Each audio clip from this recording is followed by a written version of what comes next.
घ्या, हवा तेवढा बेल घ्या. राणी साहेब, तुमचं डोळं लई चढावल्यात. का ग? काही नाही, रात्री डोळ्याला डोळा लागलाच नाही आणि त्यात तो पिंगळा. हो, ओरडला 3-4 वेळा. जने दक्षिणेच्या दिशेनेच ओरडला ना ग तो. वय त्याच बाजूला होता. बघ, मला वाटलंच होत. म्हणजे हा अपशकुनच की ग. अपशकुन? तो कसा? दक्षिणेच्या बाजूने जर पिंगळा ओरडला तर तो अपशकुन होतो. नाही नाही, मग तुमचा अभ्यास कच्चा आहे. अव तो दक्षिणेला आणि ऐकणारा जर उत्तरेला असल तर मग तो शकुनच नाही का? ते कसं? कारण उत्तर दिशेला देवाची दिशा मानली जाते, म्हणजे तो शकुनच म्हणावा. उगीच काळजी लागून राहते ग. आता कसली काळजी वाटते? दुसरी कसली काळजी असणार? युवराज काल रात्रीही आले नाहीत आणि आता तर मध्यान्ह होऊन गेली तरी त्यांचा काही निरोप नाही. काही अडचणीत तर नसतील ना? अडचण? स्वराज्यात कसली आली अडचण? म्हणतात ना, वैरी न चिंती ते मन चिंती. कुठे अडकलेत युवराज, परमेश्वरालाच ठाऊक.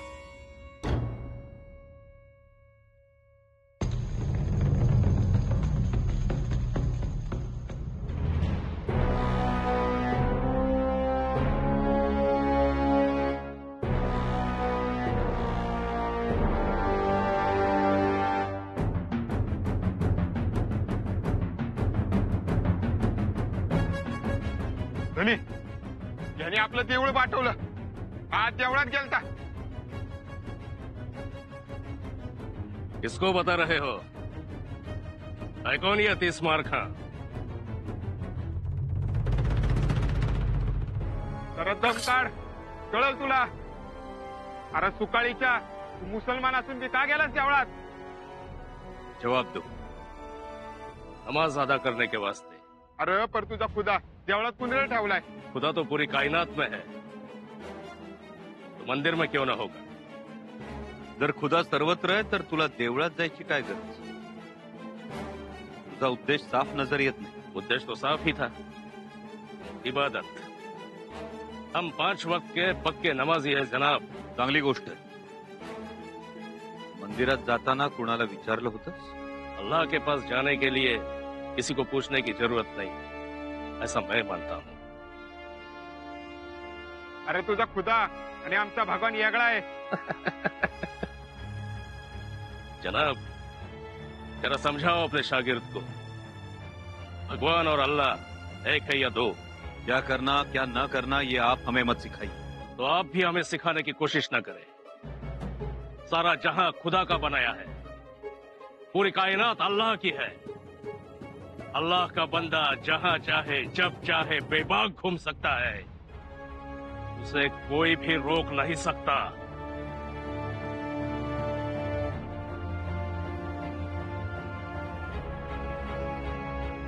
लेकिन हम रोकेंगे. इसी का तो इंतजार था.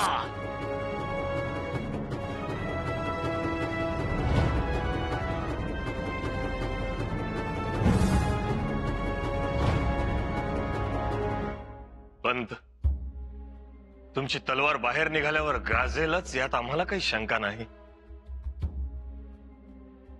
पण आमचं मन मात्र वेगळ्याच कारणांमुळे चिंतित आहे. महाराजांनी बोलावे. परवा शंभूराजांनी आपल्याला गोव्यातील माणसांवर होणाऱ्या अन्याय अत्याचारांबद्दल सांगितलं. आम्हाला त्या लोकांची आता काळजी वाटू लागली. महाराज, पंत, फोंड्याची लढाई तुम्ही जिंकालच, पण तुमची खरी लढाई त्यानंतर सुरू होईल, तिथल्या लोकांच्या मानसिकतेबरोबर. महाराज, आम्ही समजलो नाही. तिथल्या काही हुशार ख्रिस्ती पादरी लोकांनी आपल्या लोकांमध्ये काही गैरसमज निर्माण केलेत. ते असे की आम्ही गोरे लोक मुळात ब्राह्मणच, थोरले ब्राह्मण. तुम्ही देखील आमच्यातलेच. आमच्यात आला तरच तुम्हाला मोक्ष प्राप्त होईल. पाव टाकलेल्या विहिरीतलं पाणी प्यायला तर तुमचा धर्म भ्रष्ट होतो. तुम्ही ख्रिस्ताव होता. हे सगळे गैरसमज आता आपल्याला दूर करायला हवेत. जी महाराज. या मोहिमेस राजकीय महत्व देण्यापेक्षा धार्मिक महत्व जास्त द्या. क्षमा असावी महाराज, पण धार्मिक बाबीत आपण ढवळाढवळ करणं योग्य आहे का? हो, योग्यच आहे. आणि आता तर ते गरजेचंही. महाराज, आम्हास वाटते आपण यात पडू नये. आपण स्वराज्याचा विस्तार करावा. राहतो भाग धर्मात लोक राहण्याचा जाण्याचा तो त्यांच्यावर सोपवावा. पंत, ते राजी खुशीनं धर्मांतर करत नाहीयेत. ते लोकांच्या मजबुरीचा फायदा घेत आहेत. म्हणून तर तिथल्या तरण्या ताठ्या मुलींवर अत्याचार अन्याय करून त्यांना पाठवलं जात आहे. आकाशातल्या बापाकडे हात जोडायला सांगतात. बास, आता हे सगळं थांबायला हवं. नानाजी पंत, त्या सगळ्या लोकांना आणि त्या उन्मत्त विरजाई साहेबाला पायबंद घालण्याची तुमच्यात धमक आहे. तुमच्या मुत्सद्देगिरी पुढे तो नांग्या टाकेलच अशी आम्हाला खात्री आहे. महाराज, आपली आज्ञा आम्हा शिरसावंद आहे. परंतु या धार्मिक गोष्टी फार गुंतागुंतीच्या. काही चुकीचं घडलं तर आम्हास प्रायश्चित्त घ्यावं लागेल. पंत, आता ह्या सगळ्या गोष्टींमधून बाहेर पडा. आपण आपल्या माणसांसाठी लढतो हे महत्वाचं. आधी माणूस महत्वाचा, माणुसकी महत्वाची, मग धर्म. जी. मनात कोणतीही शंका बाळगू नका. आधी माणूस जन्माला येतो, त्याच्याकडे मन असतं. धर्म नंतर चिकटतात, किंबहुना ते मुद्दाम चिकटवले जातात. जी महाराज.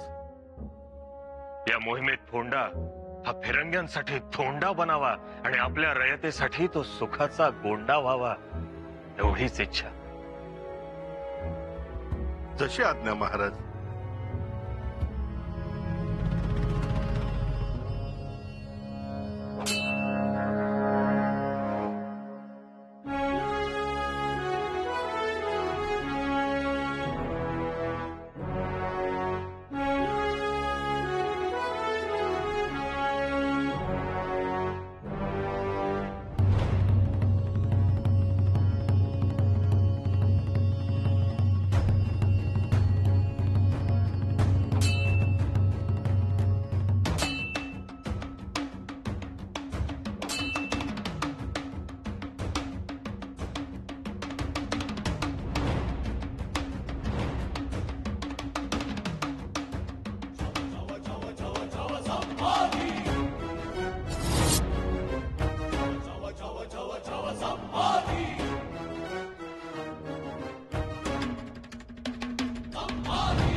वाठीवर वार करू नको.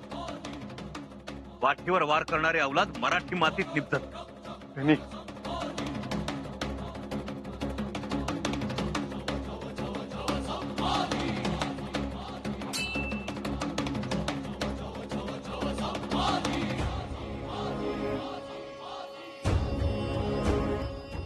युवराजांपुढे एवढा तप धरून राहणारा हा इसम कोणीतरी वेगळाच दिसतो.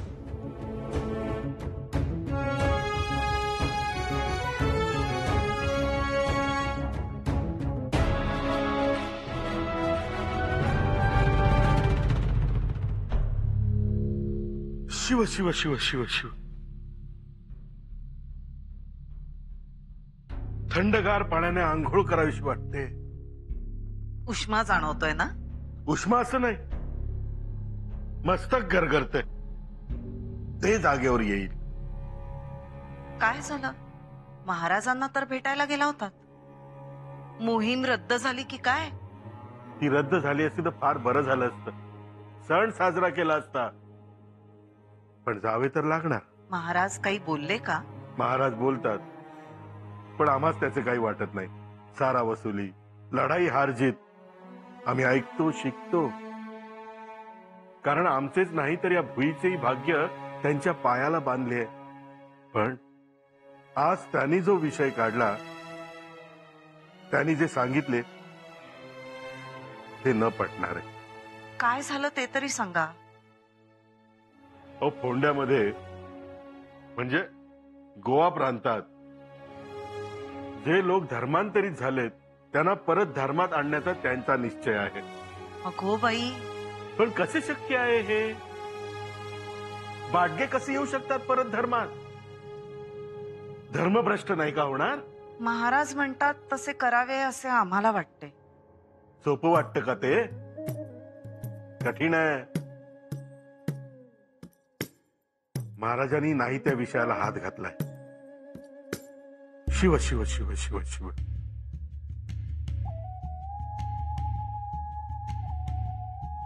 मी काय म्हणतो, आम्ही मोहिमेवर जाऊ. महाराज म्हणतायत ते सगळं करू. तोपर्यंत तुम्ही विश्वांबर शास्त्रांना प्रायश्चित्ताचं विचारून घ्या.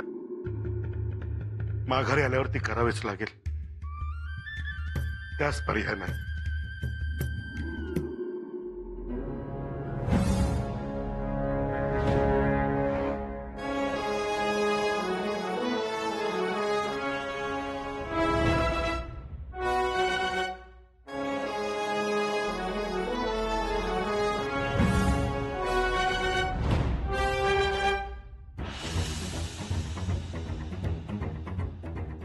क्या हुआ?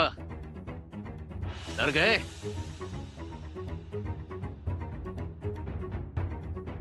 आम्हाला कोणाचाच डर नाही. फिर तलवार क्यों नीचे की? तुला एक सवाल विचारू इच्छितो. तलवार की जंग अब सवालों से खेलना चाहते हो? आधी सवाल विचार. तलवार तर हातात आहेच, तिला उसळायला वेळ लागत नाही. ठीक है, पूछो पूछो, क्या पूछना चाहते हो? वाकई तुम मुसलमान हो? हा? तू मुसलमान आहेस? हाँ हाँ, मैं मुसलमान हूँ. 5 वक्त का नमाजी हूँ. वाटत नाही तू मुसलमान आहेस. तो अब तुम्हें यकीन देना पड़ेगा. हाँ, जरूर बता. पहला कलिमा तैयब. ला इलाहा इल्लल्लाह मुहम्मद रसूलुल्लाह.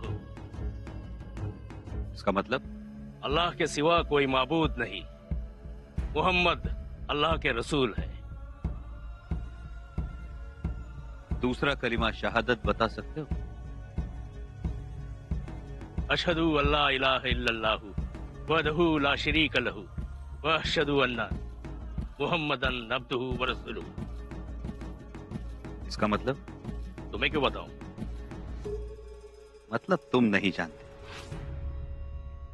एक गलती केली. शरीक नहीं, शरीक. तो क्या तुम जानते हो? ठीक है, बताओ. अशहदु अल्लाह इलाहा इल्लल्लाह वहदहु ला शरीक लहू व अशहदु अन्न मुहम्मदन अब्दुहु व रसूलुहु. या पवित्र कलिमाचा अर्थ है कि मैं गवाही देता हूं अल्लाह के सिवा कोई माबूद नहीं. वो अकेला है, उसका कोई शरीक नहीं. और मैं गवाही देता हूं कि हजरत मोहम्मद उसके बंदे और रसूल हैं। हाँ, ठीक है. तहज्जुद क्या है? अंतिम प्रार्थना आणि इबादत? ईश्वर भक्ती. जाणकारच 5 वक्तचा नमाजी सुद्धा अशी, पण तरी तू मुसलमान नाहीस. झूठ. झूट तर तू आहेस, कारण तुझा पेहराव मुस्लिम, तुझ्या तोंडातून येणारी भाषा मुस्लिम, तरीही तू मुसलमान नाही. कारण तुझे कान टोचलेले आहेत.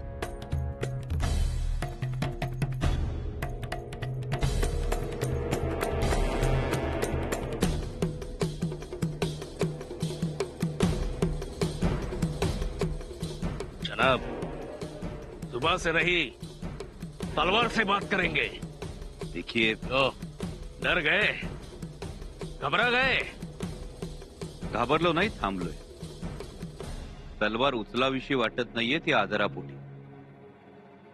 तुमचे पवित्रे मोगली नाही, मावळी आहे.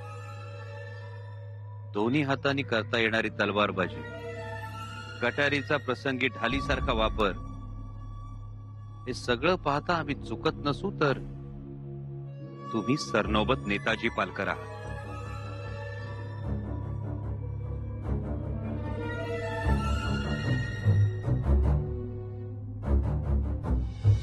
चुकत नसू तर तुम्ही सरनोबत नेताजी पालकर आहात.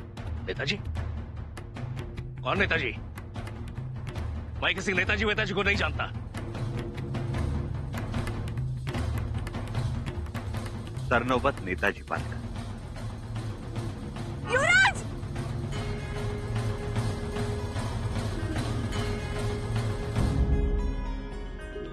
युवराज?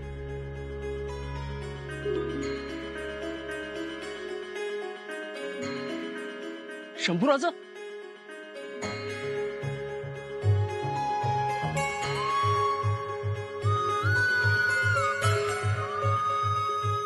नेताजी काका,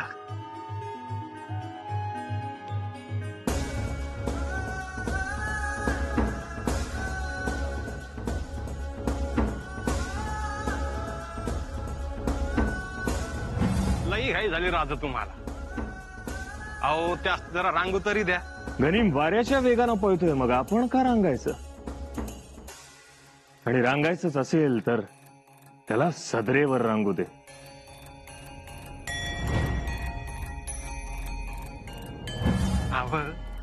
असू दे, असू दे. उलटा रिवाज कशापायी पाडतायसा? खर तर आम्ही करायला पाहिजे तुम्हाला मुजरा. नेताजीराव, असू द्या, तुमचा मान आहे.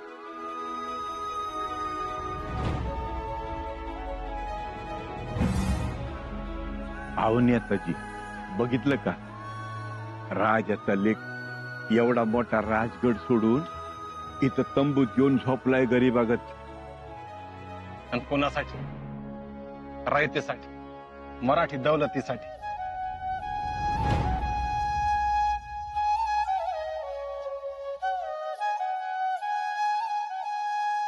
युवराज, मुजरा.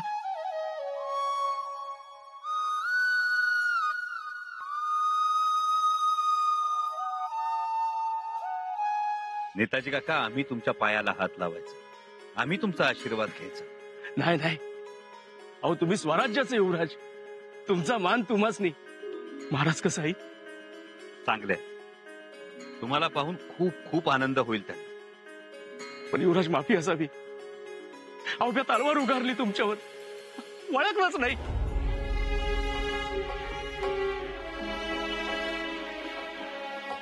औरंगजेबाचं हेर बी माझ्या मागावर आहे, पाळत आहे माझ्यावर.